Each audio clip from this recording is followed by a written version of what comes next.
Chapter 4. Mashed Clitellate. Bugs and such were less common in autumn months, but she found a long, juicy worm in that cold morning mud. Compared to Piloncilus's body size, this would be a feast. She washed it off in the stream and brought it home. Her little friend was watching the door as she entered, and she realized how easy it would have been for her mother or father to have entered and discovered the Ophinicus. He let out a cheerful chirp when he saw the worm.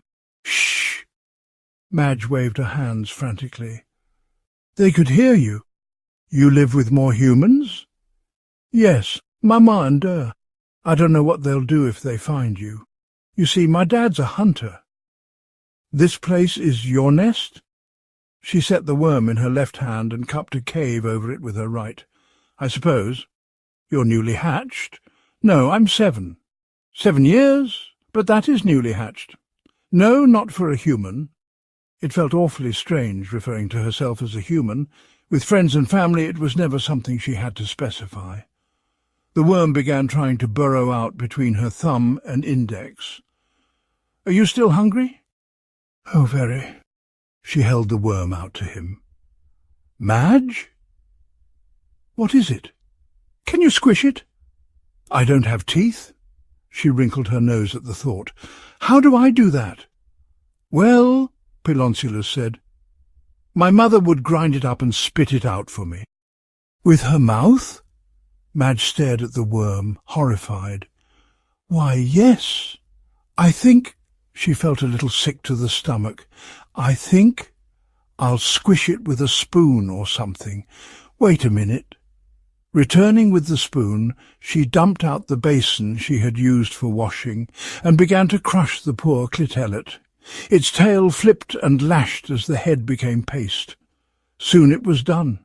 She scooped the blobs onto the spoon and brought it to the scarf nest. "Enjoy." She tried to smile, but still felt queasy. "Thank you, Madge," he said, taking a moment to look at her before eating. "I could tell that was hard for you, but you did it for me." The wisdom shone through his words again. It was something about the paced phrases and even tone. "Please go ahead," she said softly. "You are very kind to me." "As are you. I know you're hungry, Piloncilus. Eat."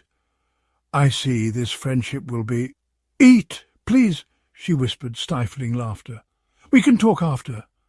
He chirped a few times, and she assumed he was reciprocating the laugh. He blinked once, ruffled the few feathers he had, and stretched out his pink-skinned neck, taking the first clump of smashed worm and swallowing it with his head thrown back. "Ooh," he said. "Is it all right?"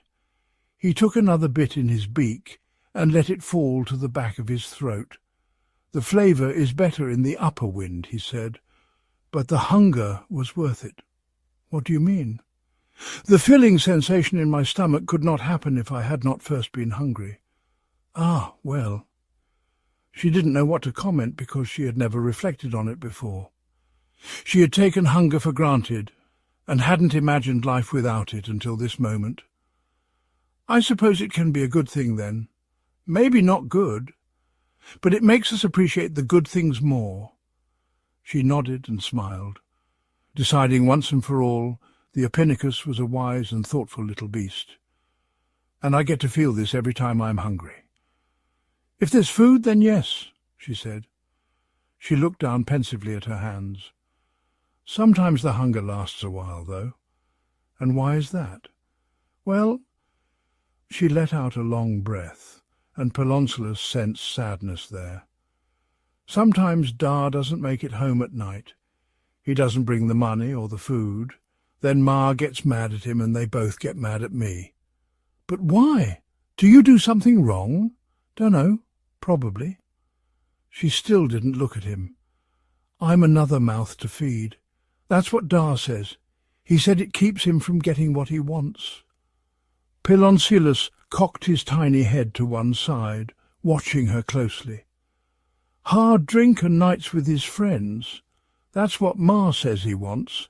I don't really know the details, but I'm not sure how he can like it so much. He just comes home crazy and angry." Piloncilus had finished the worm paste and began settling again into the scarf. "I'm sorry, Madge. It's fine, you can't do anything about it. If I were a few years older, I might be able to help bring you food. Ratbirds hunt?" She covered her mouth as soon as she'd said it. He chirped, "I am not a ratbird. Oh, I'm sorry." She couldn't tell if the sounds he made were anger or laughter, still unable to read his emotion. "I didn't mean to say that. I suppose I do look a little like a rat now," he said, glancing down at his tiny pink and blue feet. "But that's because I'm newly hatched. Opinicuses are more a mix of eagle and lion." "Really?" she said. "How big do you get then? I do not know what to compare it to." "To me," she said, scooting a little closer to him, deathly curious. "You, big one?" He looked her over. "Maybe 10 of you." "10 of me?" she exclaimed. "Or perhaps more like 15. Maybe you can ride me some day." "Oh, Pilo, I'd love that." The shortened name escaped as easily as Ratbird had earlier. Piloncilus either accepted or ignored the nickname. "But that will be thousands of years from now," he said. "Thousands of years?" "Yes." "Humans don't live that long," she whined. "You'll be giving rides to my great-great-grandchildren." "Then maybe in the upper wind. There is no limit on lifespan there."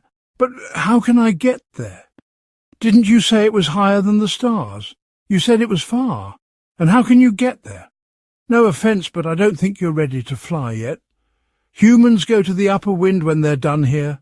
She stared at him. "We do? Is the upper wind like the Vale?" She remembered the old song, "Run, O child, into the wind where your lovers await in the Vale." "Yes, you go by dying and I go by flying. But in thousands of years.